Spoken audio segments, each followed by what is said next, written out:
Hello everyone, and welcome to the Sonic Shuffle, a random and holistic Sonic lore podcast. I'm one of the students, Morg. I'm the other student, Devon. And I'm the teacher, Dan. And this week, we read the Tails miniseries, Sonic the Hedgehog's buddy, Tails.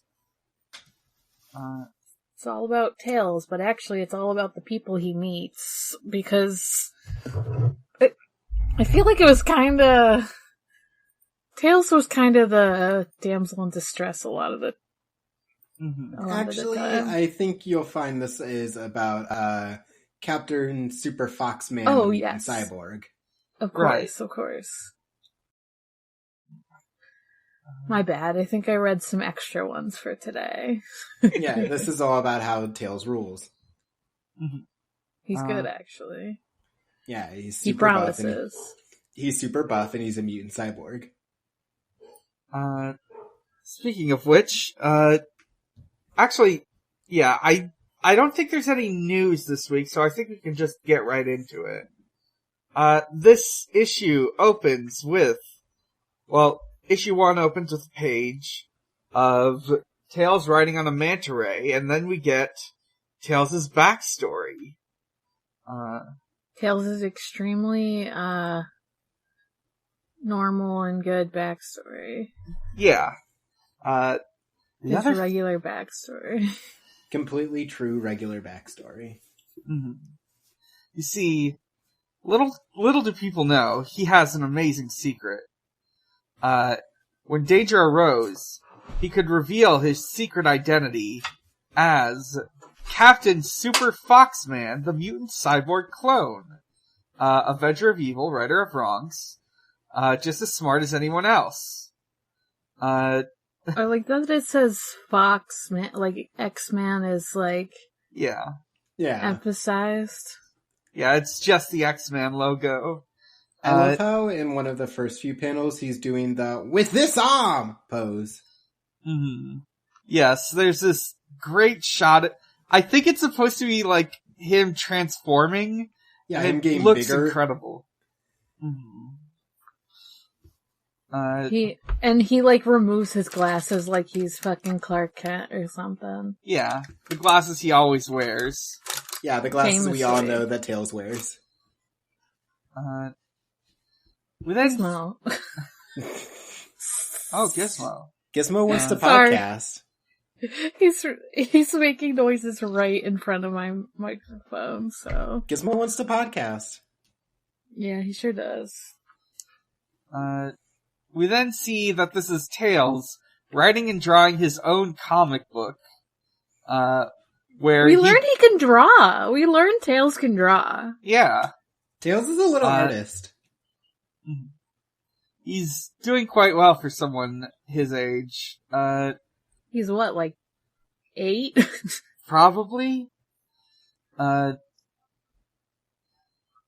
So he then like tells the audience he's putting away these comic notes, and then tells us about the time he dealt with Fiona. Which we saw in previous comics, and I like vaguely remember her, but I like forgot about the octopus that comes up later. Yeah. So, after that, Sally shows up to, look at the Sea Fox, which Sally and the other freedom fighters understand. They believe it is not fueled. He just sits in it and pretends he's, driving it. Except it is fueled, and that's why he's been on a bunch of adventures by himself. Mm-hmm. Sally is kind of out of pocket for this conversation. Because she's just like, oh, Tails, I hope you're not mad that I completely lied to you about this sub and that it's completely ineffective because we hate you, you stupid baby. I mean, Tails is with ya. He's like fucking growling. Like he's like, "Arrgh!" Yeah, Tails is like, girl, what? Tails is making that one image that's just an emoji with, like, growls and barks on it. Yeah. That's Tails right now. He's also doing the, like, Arthur fist. He's doing bark, bark, woof, woof, but in an angry way. So, he decides to go on an adventure to fight Robotnik. Because he has some notes that he picked up last time, but I don't remember. Yeah, he just has... Basically, the thing is, he at some point found evidence of other operations on Mobius that Robotnik's doing, so he's going out to investigate them in his, like, submarine. We cut to Robotnik, who is supplying a blimp, with evil. Like, one of his SWAT bosses just started questioning him about like, the cargo list, that he's just, like, not sure what's up with it. What happens when Robotnik is questioned is he grabs the robot, chokes it out, makes a Darth Vader quote, and then crushes him into a small cube. He knows Darth Vader, or he knows Darth Vader. At least knows of Darth Vader. That, or this is like when you say like a fictional character is your friend, in which case Star Wars exists in the fiction of this universe. Yeah. Yeah, Star Wars exists in the fiction. He's a Darth Vader stan. Robotnik is a Darth Vader stan, except he hates the third movie for Darth Vader becoming nice. Yeah. Also, can we talk about how Robotnik is apparently like super fucking strong? Oh yeah. He's got that cyber arm, he's super strong, he can crush a robot into a cube. Terrifying. I love it. Terrifying. Yeah, when did Robotnik get so strong?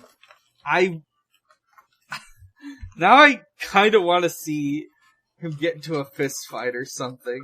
Yeah, I want to see, like, the Freedom Fighters be like, we caught you, and lock him up, and then him just, like, bend the bars backwards. It would be like, oh, I'm sorry, what?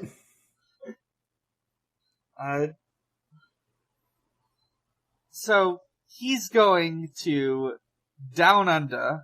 He's going to Australia, fake. Yeah, he's going to fake Australia.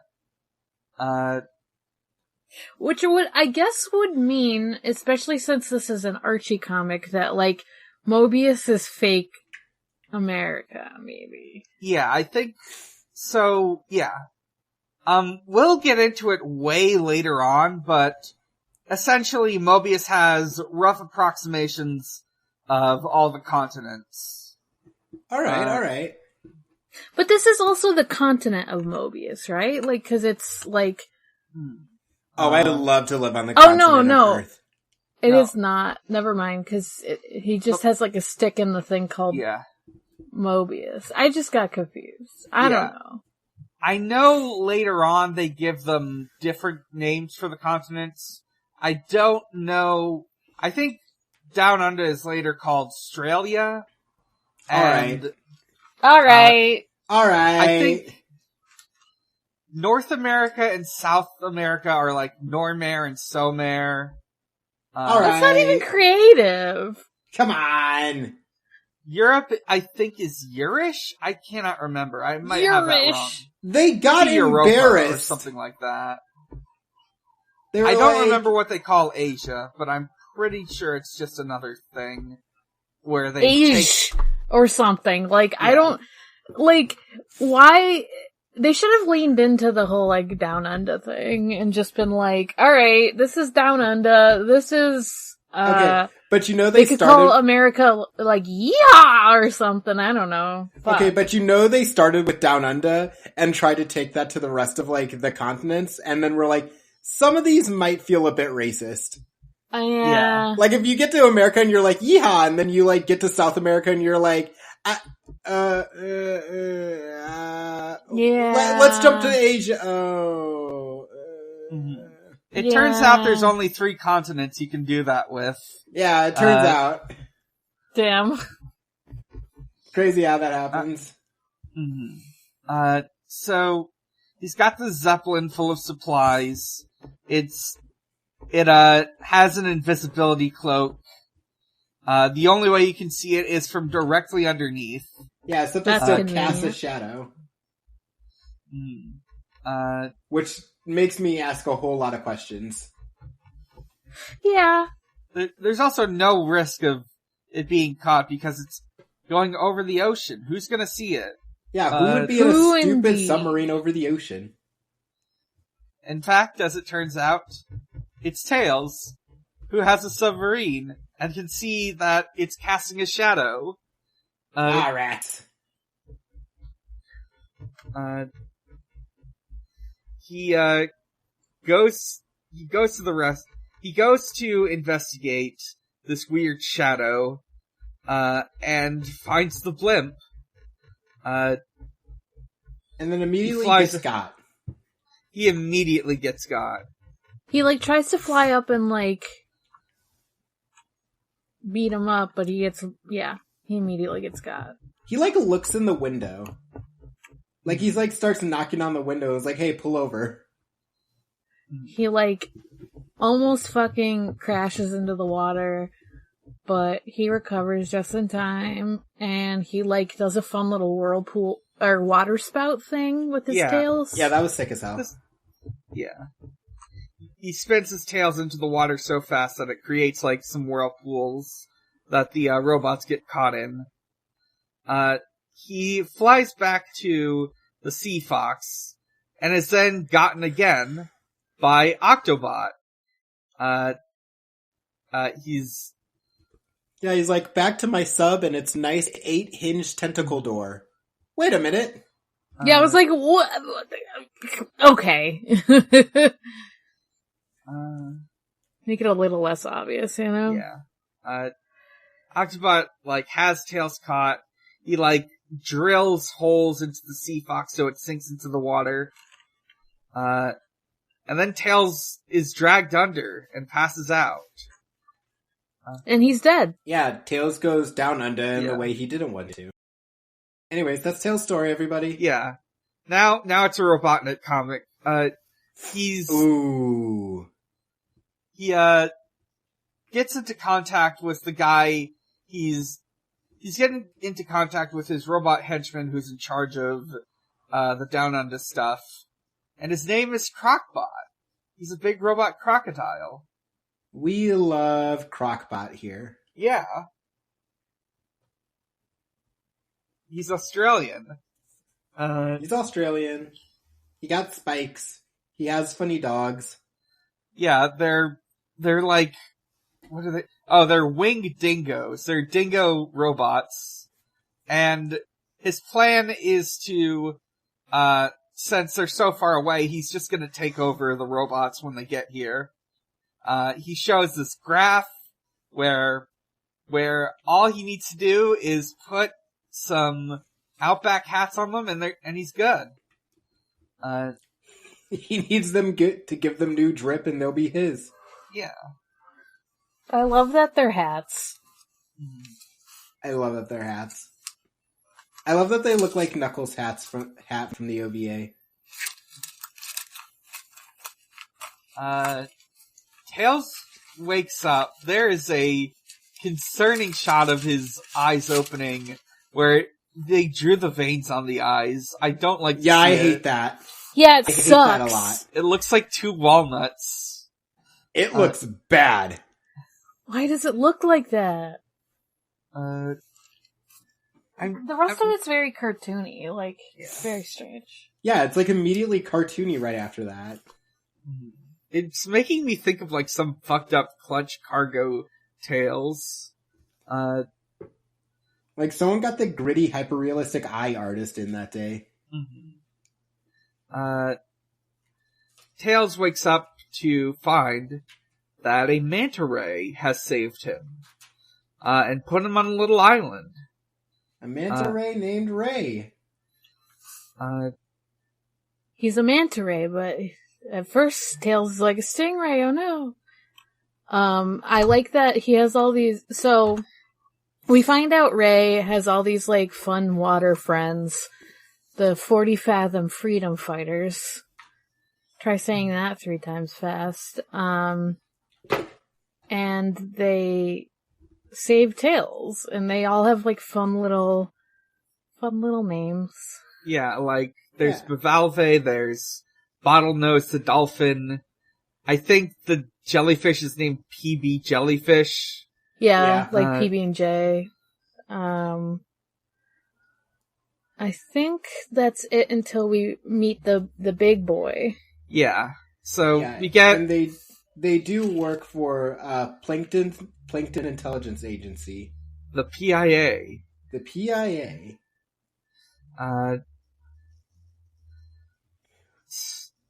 Which really implies that whoever made that joke thinks the C in CIA is an animal.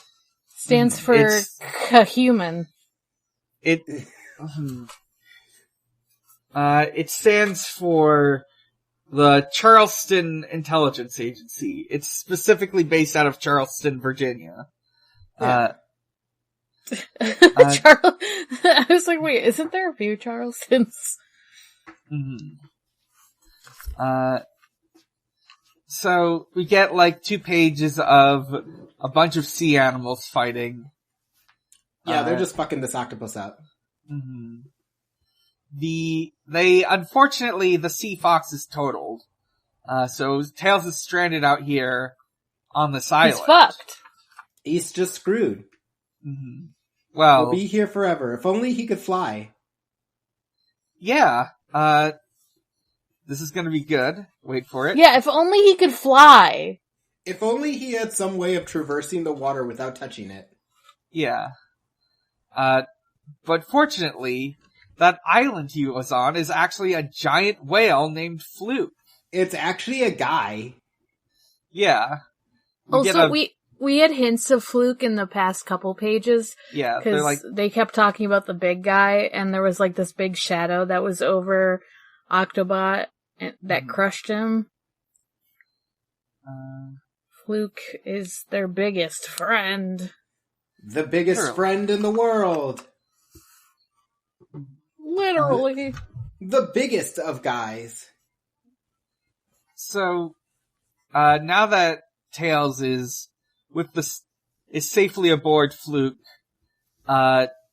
he's gonna go to Down Under and save the day. And that's the end of part 1. Issue 2. We get another recap from Captain Super Foxman, the mutant cyborg clone. Eggman says Bon Voyage in this. Yeah. I feel like this is a reference to something I don't know. But in Tails' version of the story, he easily handles the SWAT bot, quickly defeats Octobot, and befriends the 40 Fathom Freedom Fighters, and is carrying Fluke the Blue Whale to Down Under. I like that. Yeah, he's carrying Fluke in his comic. Yeah, and Fluke loves it. Yeah. Fluke loves it. I mean, Fluke had to go down there anyway, because they talk about his migration patterns. So he's like, hell yeah, flying. He's like, fuck yeah. Everyone's gonna be jealous. I like that, Tails is just like, I'm taking a few liberties. It's not historically accurate, but it is fun. Yeah. Yeah, I love he's that just laying it all out. Feels the need to immediately be like, hey, is it alright that I'm like saying you guys didn't do shit? And they're all like, yeah, it's fine. Yeah. They're like, I mean, there's other fucking fake stories. Yeah.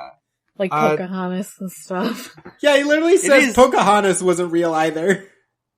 Yeah. So it was like, okay, I guess Pocahontas also exists in this world. Great. I'm going to assume the Disney movie. Wait. That would mean that Disney exists in this world. Wait. Ugh. Terrible thought. Is their mascot just a guy? Maybe. He's just a guy. I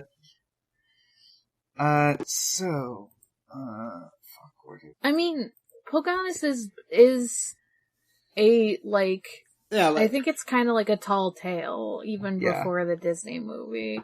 That's true. It might be just the story in general. Yeah, it's like vaguely about someone who did exist, but the story is so embellished. Yeah. Right, exactly. The reality is truly horrifying, and I think you should Google it. Yeah, it ain't good. It's real bad. Yeah. Tails arrives at Down Under. And Crockbot, I think, immediately spots him. We are reminded... Crockbot! I like that every time he, like, shows up again, he's just like, Crockbot! And it's all like... Yeah, there's this thing they do across, like, the history of the Archie comics where, like, if a major character appears for the first time in an issue, their name will be in, like, a fancy logo. Good, Crockbot deserves it. Yeah. Crockbot sends his winged dingoes to attack Tails.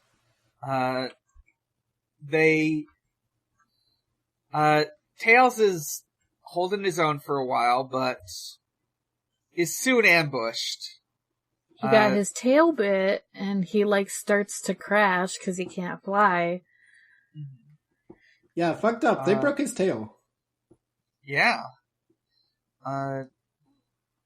However, Tails is once again rescued, this time by the Down Under freedom fighters. We've got Wombat Stew, Guru Emu, Barbie Koala, Duck Bill, and, who's the last one? Walt Wallaby. Walt Wallaby. He's a kangaroo, he's a wallaby, I don't know what he is. I think that's maybe the same thing, I forget. I don't know. I do not know. I don't know shit about fucking marsupials. Yeah, marsupials I just know he looked like a kangaroo to me. So, unfortunately, Wombat Stew gets captured by one of the winged dingoes. Walt Wallaby stores the unconscious Tails in his pouch and delivers him. A deeply personal ritual. It's very intimate. Very intimate. I feel like it's at the same level of like a centaur letting you ride them, you know? Yeah. Yeah. Yeah. So, Crockbot is, reporting in on Eggman when the injured winged dingoes show up, and he has to turn off the TV by smashing it. He has to... Yeah, he doesn't want him to see his hurt dogs. Yeah, he has to pretend everything's fine. Yeah. One crashes right into the wall. Yeah. But he does also get that hostage.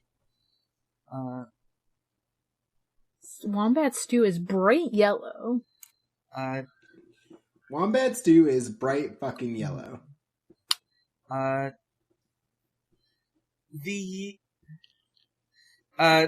Robotnik has to wait a bit for him to turn the TV back on.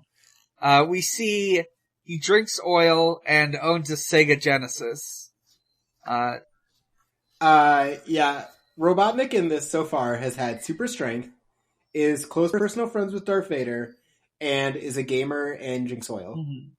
All Robotniks know how to do are sit down, drink oil, play Genesis, eat hot chip, and lie. And they love to do it.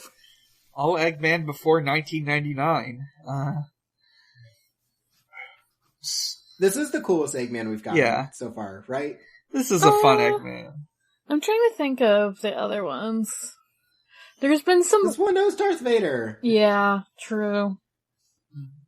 I would say it... He's sort of like a fusion between the more intimidating, the more intimidating SatAM Eggman and the goofier Adventures Eggman. Yeah, that's what I was gonna say. I was like, he's not as like scary as the SatAM one, but he has more of a menace to him than some of the other. Yeah, Eggmans. this one's here for a good time, where I think the SatAM one is like always just kind of like cranky. Yeah. This Eggman seems he's just enjoying the ride. Yeah. But he's not like funny, like... Yeah, he's not like cartoonish, but he is just like having a good time. Yeah. He is like, I love murder and causing problems. I'm having the blast. Yeah, in one of the older issues, there's like a whole thing where he's like, it's like a joke poster of him talking about how he loves to pollute. He does. He does. It's his favorite pastime. He loves it. So, Crockbot, turns the TV back on and shows, off his hostage.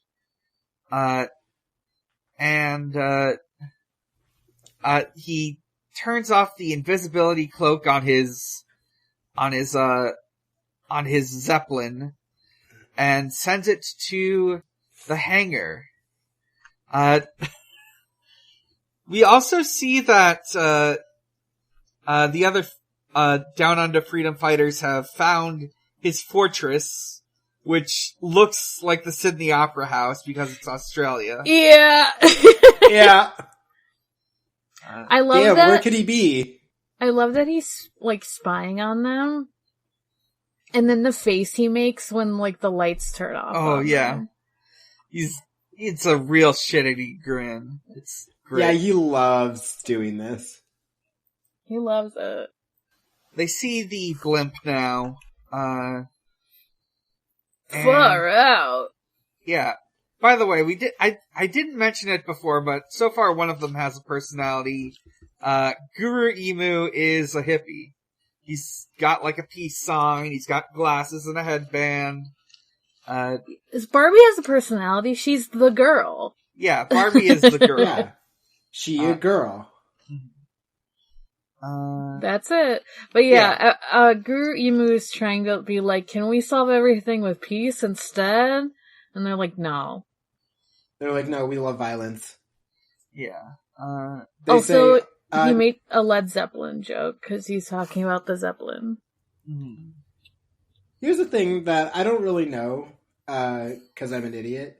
Was there like a huge hippie movement in Australia? I don't know. I don't think so. I think they were just, I don't know. I mean, it's one of those things where, like, there might have been some aesthetics of it, just because, like, they like to look, at American culture and like, oh, that's cool. Let's try it. Yeah, I feel like they just sort of decided, let's make one of the characters a hippie.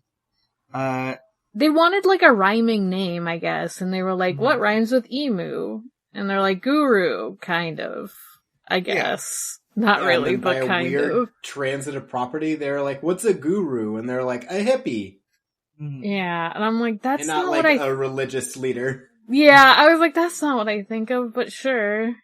Yeah. I guess I'd rather you do funny hippie stuff than, like, weird, like... I am now realizing... Don't you worry about the weird guru stuff, because we're about to get it, Morg. Yeah, absolutely. I am now realizing that Bill is supposed to be a platypus. He's got the tail. Yeah, he's like a duckbill, yeah. I think they call him, like, duck, like, in quotes, duck bill platypus is his name. It took me a while. If they hadn't said it, I would have not known that the girl is supposed to be a koala. No. She doesn't know. No, not at all.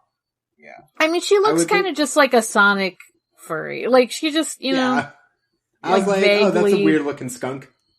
Like a weird... Yeah. Same with Wombats too. He's just sort of yellow. Yeah. He's just kind of a yellow Sonic character. Yeah, I feel like they don't know what wombats look like. I mean, this is just a thing in all Sonic character design.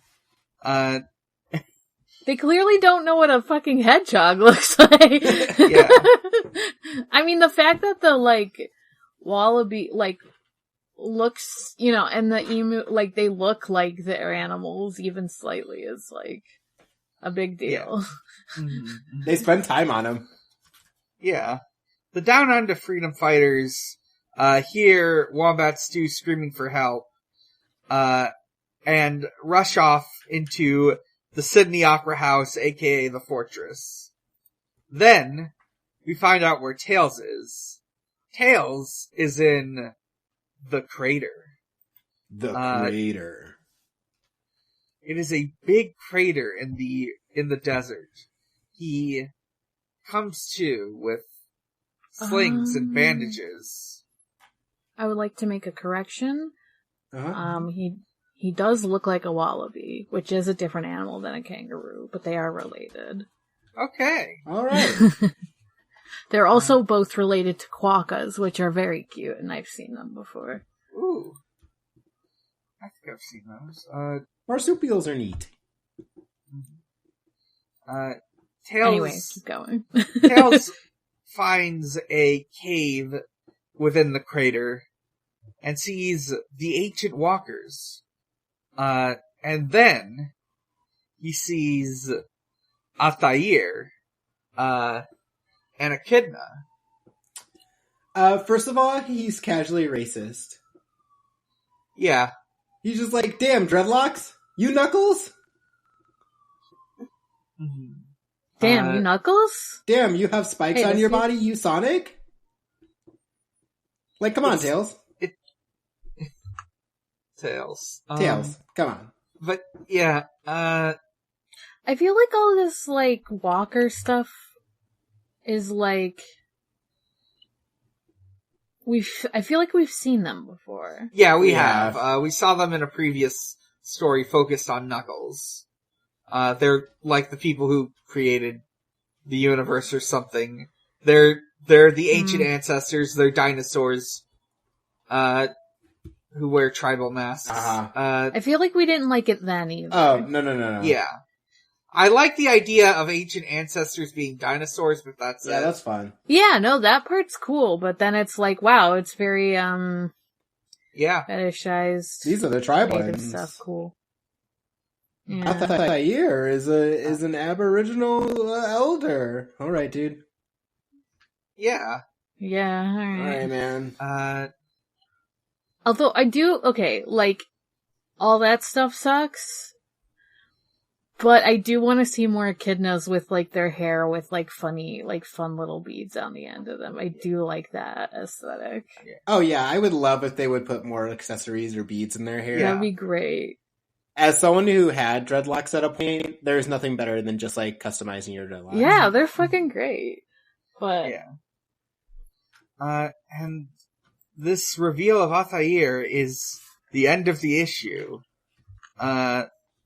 There's a fun little pin up at the end. Yeah, it's a picture of Tails scuba diving. It's adorable. That is very cute. Issue 3. I do love the cover art for issue 3 because yeah, what the heck? Crockpot looks way more like 90s villain. Yeah, Crockpot looks like a Teenage Mutant Ninja Turtles villain. He doesn't like even out of nowhere look like that in this like later. Looks even when he shows, like this. Even when he shows up, this is a Crockpot rendition of himself. Yes, absolutely. This is this is how Crockpot sees him. What? Oh, this one's by. Looks like this is a Spaziente cover. He does a bunch of covers for comics. He's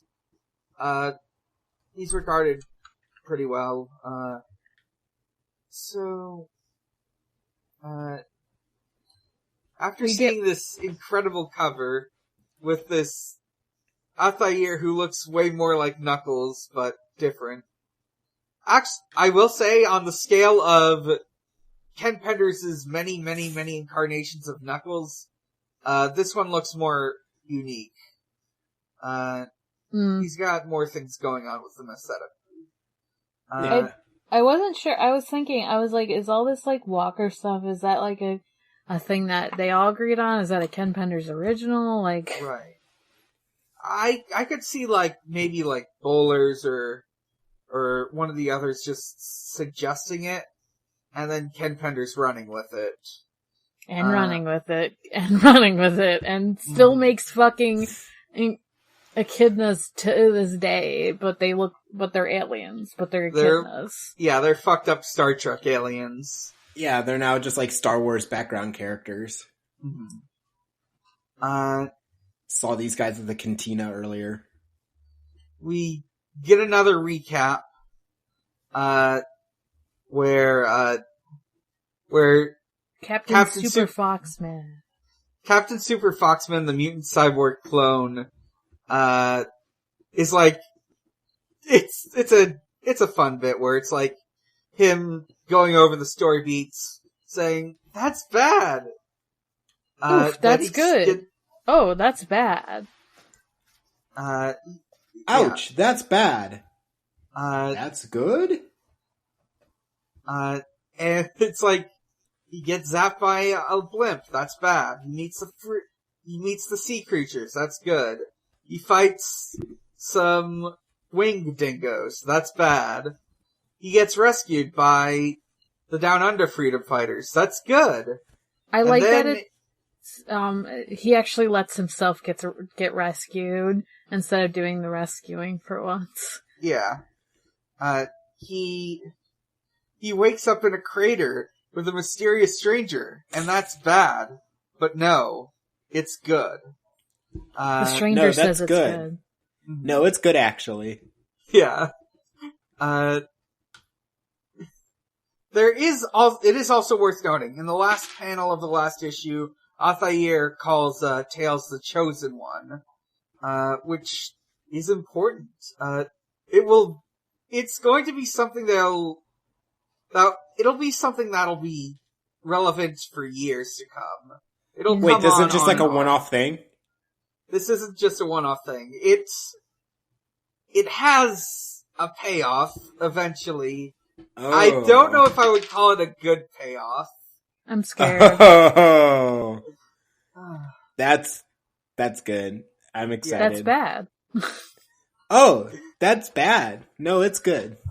I like that, after he says, "Oh, it's good," it cuts to, Tails being like, I'm saying cuts to like it's a TV show. The next page is like, "Are you sure out there? This page of my comic is kind of wordy. Are you sure it's a good?" Like, he was just showing out there, like, his comic, like, yeah, no, I dude, love it's good. Altair being like, "Yeah, it's fine, dude. Just like, can we not do this right now?" I know it's the start of a new issue. Just let's do some plot stuff. Yeah, he's like, "Okay, my man, we got like things to do. Your friends are dying." I don't know if they're my friends. I just met them. So they did save your life. Tails has been chosen by the ancient walkers. I am now realizing that one of them has a walker. One of the walkers has like a Ford logo neckband, and I think it's a reference to Brave New World. I think that's a thing that happens in that.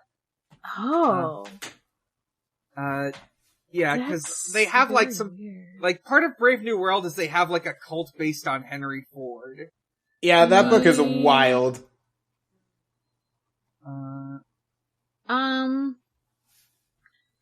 So I thought that was in like 19. I don't know. Never mind. I'm getting my dystopias mixed up. Yeah. 1984 is the Ingsoc one. Right. So Altair tells Tails that he doesn't watch over the echidnas. His ancestors were busy focused on building up the hyper-advanced future city of Echidnaopolis. And eventually, one day, a giant white comet was about to hit the city. So what they did was they used their technology to lift the entire city out of the ground and make it a floating island. And we'll learn more about this in the future. Oh boy, will we learn more about this. Great. We'll learn too much about this. Mm-hmm. I can feel it in my bones. Great.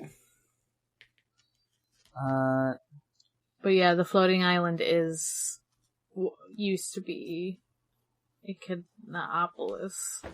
Yeah. That's kind of a hard word to say. It's a weird word. And then all of the echidnas just said, Knuckles, you stinky, and left. Yeah.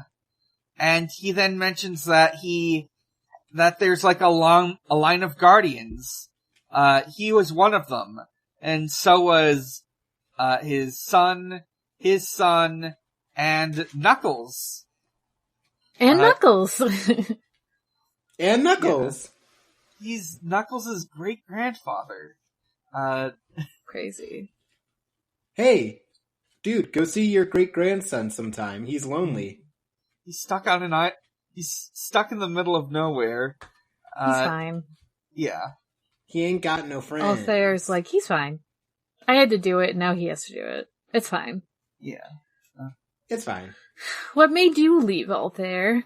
We never learned this in this comic. The ancient walkers grab Tails. They're not statues. They're alive. Yeah. They're alive. They never looked like statues to me. Yeah. Yeah, they always look like they're doing a funny dance. Yeah. They're just, maybe in person, since they are so, like, frozen, it's like, ugh. Yeah, the way they're drawn in the comic doesn't really convey that they're statues. So, Crocbot is checking on checking on the Down Under Freedom Fighters. He's got to deal with this.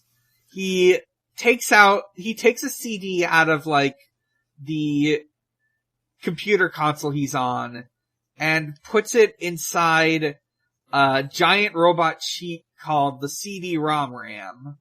Love this giant RAM. Love a CD-ROM RAM. Yeah. I love CD-ROMs. He says the words, I'll just slip the program in. And it comes to life. And then attacks the Down Under Freedom Fighters. While that's happening, we get the line, Uzi does it. Yeah, we get more lore. We do get the line, Uzi does it. We get more lore. The first walker emerged from the primordial ooze. Then centuries pass. It's the Saurian Age, which is dinosaur times. Then one day the sky turns green. Everything gets cold, and snow and rocks are raining down. And in addition to all that are the Chaos Emeralds. The first Chaos Emeralds. The Chaos Emeralds killed the dinosaurs. Yeah. Well, some of them, because some are still alive. Yeah, the dinosaurs worship these Chaos Emeralds. Many eons later, the echidnas use it for... He throws in the line pagan worship. Yeah. Which really implies, once again, not to beat this weird drum, really implies Christianity in this world. Oh boy, Who's the Sonic Pope? Who is the Pope of Mobius? Probably someone related or to, what like, animal? Sally or What something. animal would the Pope be? I feel like... Yeah, what animal would the Pope be? I think the Pope would thinking be... raccoon. I'm thinking turtle. I'm thinking some sort of, good. like, robin or something. Ooh. Interesting. I can see that. I'm only thinking turtle or tortoise because, spoilers for Elden Ring, there is a tortoise with a Pope hat. Oh, fuck yeah. Oh, hell yeah. I was just thinking because a lot of times it's an old man. And turtles kind of have this, like, old man gait to them. Yeah, they have that Mitch McConnell face. They got that Mitch McConnell face. Yeah. He notes that the echidnas use the Chaos Emeralds for their advanced technology, and It that drove them mad. It drove them to evil. Yes. Robotnik uses it for evil. They cannot be created or destroyed. They have infinite power, and there's a chosen one who will gather them, and that's probably Tails. I guess it's Tails. Yeah. Is this gonna be like it's Tails who gathers them, but it's like an incredibly vague way where like he just like points them out to Sonic? I don't know. Or like they're sitting on a remember. pedestal and he gathers them with his bare hands and they're like, "You gathered them! You did it! You solved it!" He solved it. So... Tails is fucking hypnotized or something, because he's like, so it is written, and therefore so it must come to be. Yeah. He's taking some fucking peyote or something, I don't know. Yeah. Yeah, this guy drugged Tails. Yeah. It's normal to do this. He's a And chosen then hit one. him He with has the to. what injuries? He's fully healed. And then Barbie Koala shows up and lands in his arms. You're fully healed, and those are just statues, I promise. Fully Except they're not healed, and here. now a pretty lady just falls right into your lap. So... Oh yeah, when she appears, we get like so distracted by her, Altair like walks away. Yeah. He's just Altair's gone. Altair's just like hiding around the corner. Yeah. Yeah, for sure. Yeah. He put on a disguise. He's disguised as a stalactite. Stalagmite, I'm sorry. And, yeah, Tails is told about how Tails is told to come help with the, CD-ROM RAM. So he flies off to deal with that. The Wallaby guy, pulls out from his deep pouch bomberangs, which Whip is ass. a boomerang with... Yeah, it's a boomerang that's also a bomb. He throws it at the ram, and it blows up. His tail kind of looks like a boomerang. Yeah, I think that's what they're going for. right. Yeah.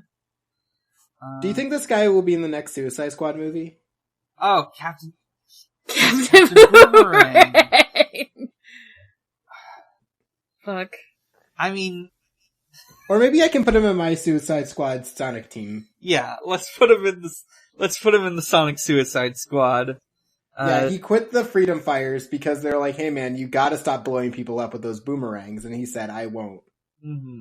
I refuse. And then they're also like, you gotta stop carrying people in your pouch, it's too intimate. And he's like, I won't. It's kind of weird, man. You don't know him. Stop Uh, asking people if they want to get in your pouch. Tails flies Barbie in, to Crocbot's lair to kick him. Yeah, right in and the lower back. Kind of a dick move. Yeah. He's like getting these robots ready to like, do stuff, but when he gets kicked, he fucks up the controls, and the entire blimp is set on fire. Cause Yeah, the he hook hits is like the- electric or something. Like, it's weird. Yeah, these people didn't know about the fucking Hindenburg. Mhm. Also, I think at the start of these issues, it does get like oil splashed on it, which probably didn't help. Oh, I'm sure. Because it's Yeah. like champagne on a boat. These labor standards are just falling. His Nothing. high voltage hook is, primed for coupling contact. I'm like, why would the hook be high voltage? What does that Right. help with? Other than setting it on fire. Well, what you didn't know is that before the Freedom Fires got here, this was a Sly Cooper level, and normally you can swing on and grab those hooks with your cane, but sometimes they're electrified, so you really gotta work on your team when catching them. Anyways, Crocbot does the thirsty flower. He does. He does do that while begging for mercy. But it's a trick. Please, Tails, you have to water me. No. It's a trick, though. You have to use oil. Don't let him die. But it's a trick. He whacks Tails. He runs away. He says, like, I'm hydrated. He gets in, like, a mecha tank, which is what we see on the cover, but now it just looks like a goofy little cartoon tank. Yeah, it looks way funnier in the comic than on the cover. Yeah. He also puts a hat on. Yeah, that's what I'm saying. That Crockpot. He also puts a hat on, and Crockpot, like, drew the cover. I think he did, yeah. I think you're right. Cause it looks like he's, like, victorious and holding Tails, like, ha ha, on the cover. Yeah, he's ripped as fuck. Don't know how he knows about Athi here, who is in that picture, but it's whatever. Yeah. Someone drew him later. Tails collaborated on it. Yeah, it's a collab. He uses the tank to go through the wall and escape. The emu is singing. Oh yeah. He's singing to give peace a chance. This emu gets online and sings Imagine during the pandemic. Fuck! Yeah. He would! He does it for every, like, big, major, world-ruining event that happens every so often. Yeah, anytime Robotnik does anything. 2 months. Yeah, every time the Death Egg falls again, he's just like, imagine all the people. As it turns out, though, he's got to do something. Tails lifts him in the air. He throws a boomerang at the tank. A bomb. He gets a boomerang under the tank, treads, and it sends it out of control, off a cliff, and exploding. It with a big nuclear cloud that looks like Altair. And Guru Emu just knows about him? Yeah. Well, also, before the Altair cloud, it says, "Woom!" And it has, like, flowers in the 2 O's, cause he's, like, the flower boy, like, I'm a hippie. Yeah, that was a bomb of love. Yeah. They're calling it a love bomb. But yeah, they're like, I thought you were nonviolent, and he's like, sometimes you can't be. It's a valuable lesson we should all take. Yeah, he believes in non-violent options unless the oppressor simply needs to be exploded in a fucking pit. Yeah. So Tails is Guru Emu says fuck the police. Yeah. He says I'm a healer, but Yeah. He pulls out a gun. And so, Tails is given an offer to join the Down Under Freedom Fighters, but he realizes his place is a knothole, and he misses his friends, and he starts crying when the 40 Fathom Freedom Fighters show up with a repaired Sea Fox. It was fixed by an off-screen ally named Brain Coral. Incredible name. Oh yeah, it sure does say that, huh? They have a teary depart. Good day, mate! Right. Then they all have high fives. Peace and love, man. Yeah. I do love the panel when the 40 Leagues Freedom Fighters show up, and like all the Down Under Freedom Fighters are like, "What the fuck?" They're like questioning. Yeah, they're all like, "What the fuck?" Is that Dolphin talking? It's like, bitch, you're an animal. What? And I like that the sea creatures look like sea creatures, but like the land creatures Sonic do not look like characters. what they say. Yeah, they look like. Looks like. The writers did not want to broach the territory of a Sonic-style Stingray character.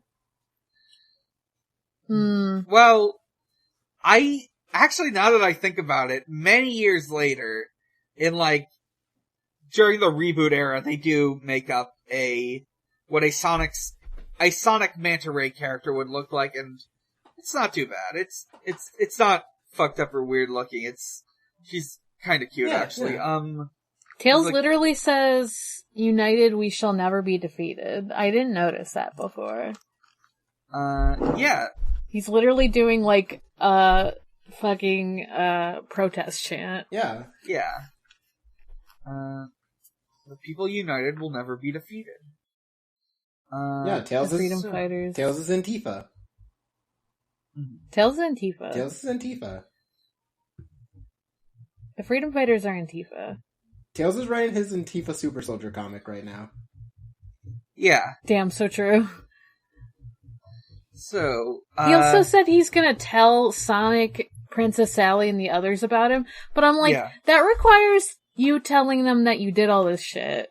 Which requires you telling them that you fucking got your Sea Fox working when you weren't supposed to. Actually, he's really gonna tell him about how he's a cool mutant cyborg man who's really strong and sexy and just flew across the ocean to defeat, Eggman. We have an Archie exclusive post-show segment. I've got the Sonic the Hedgehog, the complete Sonic comic encyclopedia. It came with the Internet Archive torrent, which should be legal, I think. Anyways, this thing costs like $100. Jesus! What the fuck? Actually, let me look it up right now. Sonic comics. Let's see, I'll check the shopping tag. Oh my god, it's even worse. How much? So, the first listing I'm getting right here, on Google Shopping is, okay, there's two. There's a new one which costs $476.09 plus $38.09, tax. Nope. And then there's a used copy which costs $89.99 on eBay. Either way, not an amount of money I'm willing to pay out. Yeah, no. And alright, so I think that now is time to read a section of the complete Sonic comic encyclopedia. What do we want to talk about? We could talk about the various groups of freedom fighters that we encountered here, or Altair, or I could try to seeing if there's a Crockbot section or something. I want to know about Crockbot. Crockbot, Octobot, and Croctobot. Croctobot? I guess we'll find out about Croctobot. Crockbot was an advanced badnik, built and deployed to conquer Down Under. Crockbot's AI was advanced enough that he actively plotted to set up Down Under as the seat of his own personal empire.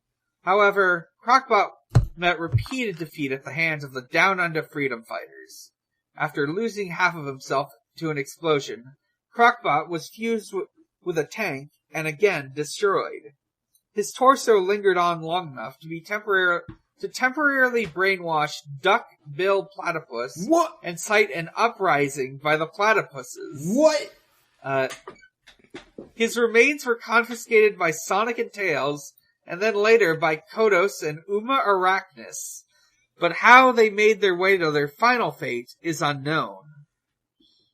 Octobot was another advanced badnik who was built to oversee the conquest of the oceans. Octobot's underwater roboticizer was destroyed by Tails, and he himself was trashed by the 40 Fathom freedom fighters. Presumably, Octobot went limping back to his master. The end result was the bizarre combination of badniks, Croctobot, who was sent in to attack Sonic on his birthday when the mercenaries Bean the Dynamite, Duck, Bark the Polar Bear failed their mission. Croctobot was met with mockery and was swiftly destroyed by the combined efforts of Sonic, Shadow, and Scourge the Hedgehog. Wow. Yo. That's some lore. That's some lore. Octobot? Crocbot? Whatever Octobot's someone else. Does some yeah, sorry. Does some Sheev Palpatine never dying, always coming back as some version of the Emperor shit. Like, he's just like, yeah, I'm just a torso. I'm gonna mind control you, though. Yeah, it's great. It's great. Okay. With that read, let us go to the Ask Zone. If you want to send in a question, you can either send it in on our Twitter, at ShuffleSonic, or on our Discord, which can be found from the Twitter and in the show notes of every episode. We've got 3 questions right here, all in the Discord. The first, from Emmy the Mouse. So, can you play FMV games on that cheap or what? Yeah. You can totally... Yeah, definitely. You can play Sewer... I think you can play anything that came out on the Sega CD. Yeah. Fully compatible with the Sega CD. You can play, Sewer Shark, Snatcher, The Adventures of Willy Beamish. Are you looking up a list? No, these are just ones I remember off the top of my head. What the fuck? Even better. Night Trap. But yeah, I think he's locked. Yeah, such hits as Dark Wizard, Lunar, the Silver Star, Final Fight, Road Blaster, The Secret of Monkey Island. Oh, I've heard of that one. That's a good one. Yeah. You've got Chuck Rock and Chuck Rock 2, Son of Chuck. Hell fucking yeah. You have Sliphead. Is that like Slipknot's like... Is that like a cover That's band? what happens. Slipknot? Yeah, that's what happens when he slips on his head. Marky Mark and the Funky Bunch, Make My Video. Oh, let's go! Let's fucking go! Yeah, let's see. Next question. From Sidmon. What stereotypes would show up in the Archie version of your own hometown? This is such a good question, and I don't know the answer fully. I come from like the most generic like suburbs, so Right.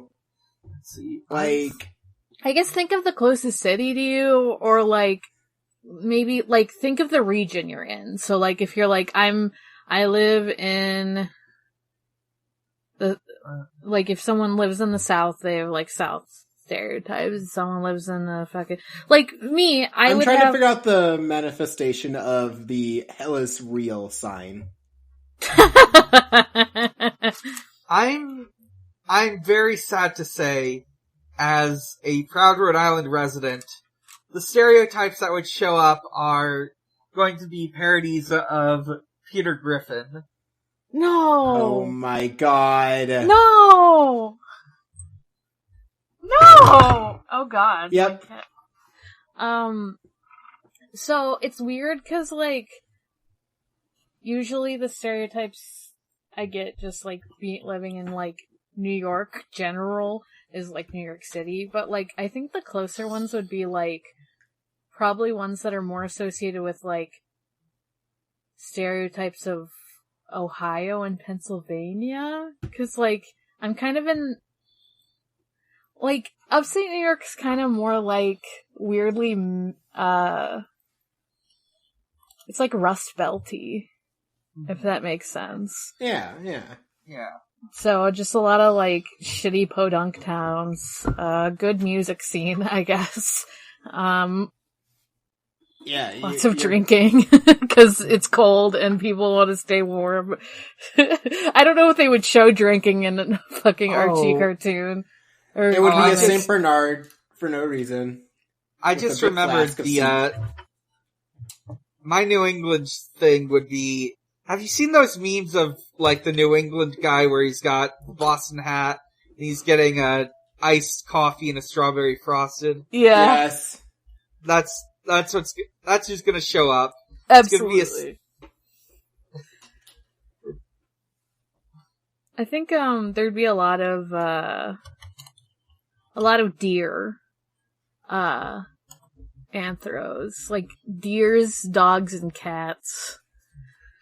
Yeah, mine would definitely be a lot Maybe of some the squirrels. deer, raccoon, squirrel, anthros. Yeah.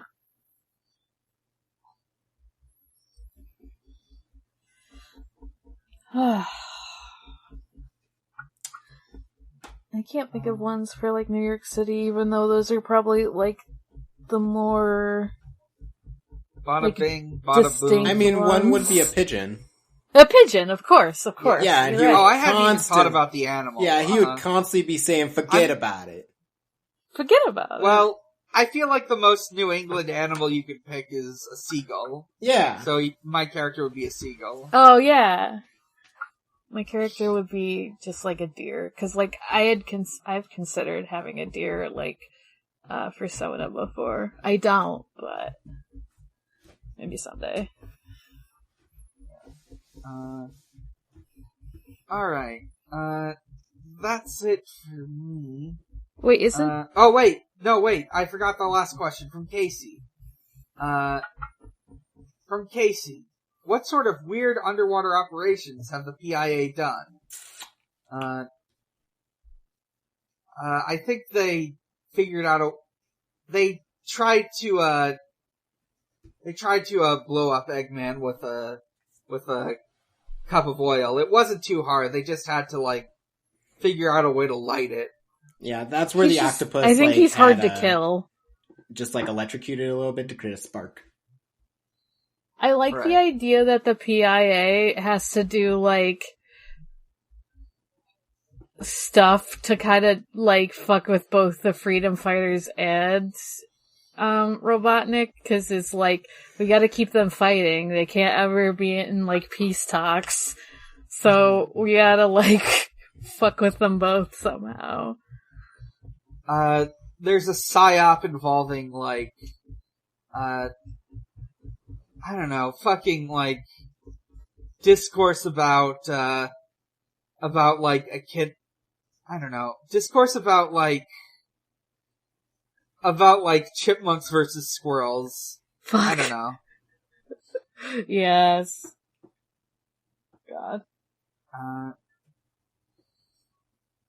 Yeah. Alright. Okay, now, I think that's... Now I think we're done. So, let's roll for next week. Wait, hang on, I'm just trying to... Yes, we're rolling. Okay. 8. Let me check what 8 is again. I feel like it's Sonic X, but I need to make sure. Yes, it's Finally. Sonic X. Yes, so next week we'll be talking about the mid-season finale of Season 1 of Sonic X. And we'll meet Rouge. We'll meet Rouge's girlfriend. Let's Finally. go. Finally. I'm really looking forward to it. When does Shadow show up? Shadow I think he shows up in Season 2. Because that's when they do an adaptation of Sonic Adventure. I have to wait so or long. Sonic Adventure 2. Yeah. So, until then, I'm Dan. You can find me at a lot of places, and you can find all those places at linktr.ee/big_challenges. From there, you can find my Twitter. You can find my other podcasts, such as Pod of Greed, a Yu-Gi-Oh! Podcast. We just recorded an episode of the Season 3 mid-season finale with special guest Emery, who sent in a question this week. It was incredible. Yeah, it's good. you can listen to Video Games, the movie, the podcast, a video game movie review podcast I do with my friend Maxie.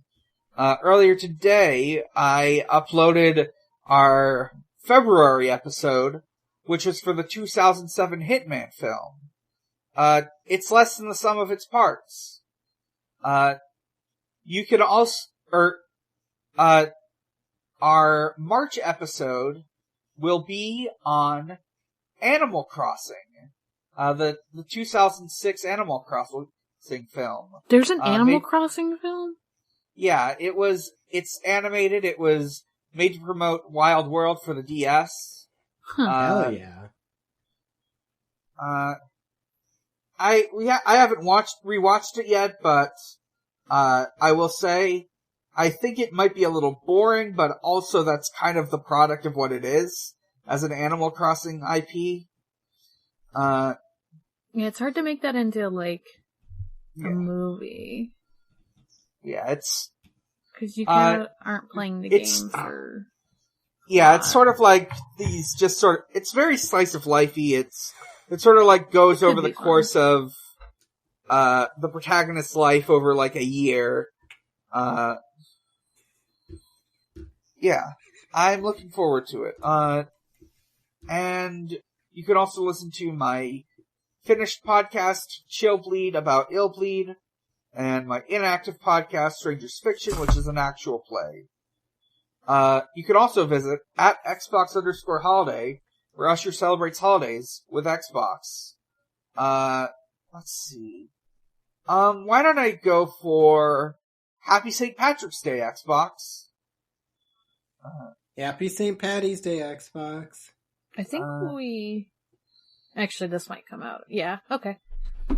Yeah, Morg, where can we find you? You can find me at Haunting the Morg on Twitter. That's Haunting the MORG. You can also find me on my other podcasts. Departure Lounge, Hunter x Hunter, Hiatus. But you can also find me on my more active podcasts. One of which, Emery, who was on Pod Agreed, is one of the co-hosts, along with me and Elvier, which is Digimon Ghost Gaze, a Digimon Ghost Game watch podcast. And then the other one is Forward ReZero, a ReZero rewatch podcast.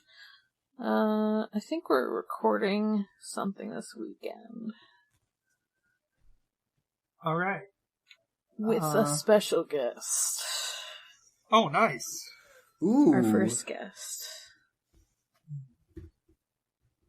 Devon, where can we find you? You can find me on Twitter at Groovin Ghastly, and also on a Hunter x Hunter podcast called Gone Will Hunting, where I and guest on Pod Agreed and host of Digimon Ghost Game, Emery, and my roommate Sky go through the show. Yay! Yeah. And you can find us on Twitter at Shuffle Sonic. And from there you can find our Discord. And you can also find us on Noisepace.xyz. Noisepace.xyz is a Canadian hosted podcast network that's largely a collection of friends of Matt GameCube. And there are a lot of shows on it. Let's see. This week's alphabetical shout-out is Diet Coke and Lilith's House of Snacks. A battlefield upon which two friends / cretins hash out their opinions about cheap food. From what I can tell, they update pretty regularly. The most recent episode was on March 1st, and it's episode 32, House of Snacks Basics number 6. They talk about Mountain Dew and Funyuns in that one. I haven't listened to it, but it sounds really good. It is good. I've heard a few episodes. It's pretty good. Yeah. They have a good dynamic. Yeah. Jarrett does the voiceover for the intro. I like it. We also have our network, which aren't part of Noisepace, but are friends elsewhere on the internet. And this week's shout out is Chance Ball. Chance Ball is a sports anime podcast by Brooks Oglesby and Eddie Colazzo. Unfortunately, when I opened the link, I think it's just straight up, I think this is just the RSS feed, so it's kind of broken if I just open it in a browser. So I'm gonna open it on Pocket Casts. And the most recent episode to go up was on January 1st, episode 29, Skeletons in the Rafters. They're watching Kuroko's Basketball, season 1, episodes 23 through 25. I believe they've, put it on pause for a while because of their other podcast, Yara Yara Boys, finally has gotten the opportunity to update again with the release of Stone Ocean on Netflix. God, their podcasts are so good. I don't, I mean, I want to listen to Yari Yari Boys, but I'm not a JoJo yet. Yari Yari Boys is how I got into this, like, whole friend group thing. Yeah. Yari Yari Boys is why you have podcasts. Yeah. Yari Yari it's why I created podcast. I got into them later, actually. HKIP was my first foray into all this, for better or worse. And then I listened to a lot of Fun Point, though, which we'll probably talk about on a different ending segment. Alright. So, that's all our plugs done, so until next time, Sonic is real, he is strong, and he is my friend. He's the only blue live that matters. The only one. Good night, everyone. Good night. Good night.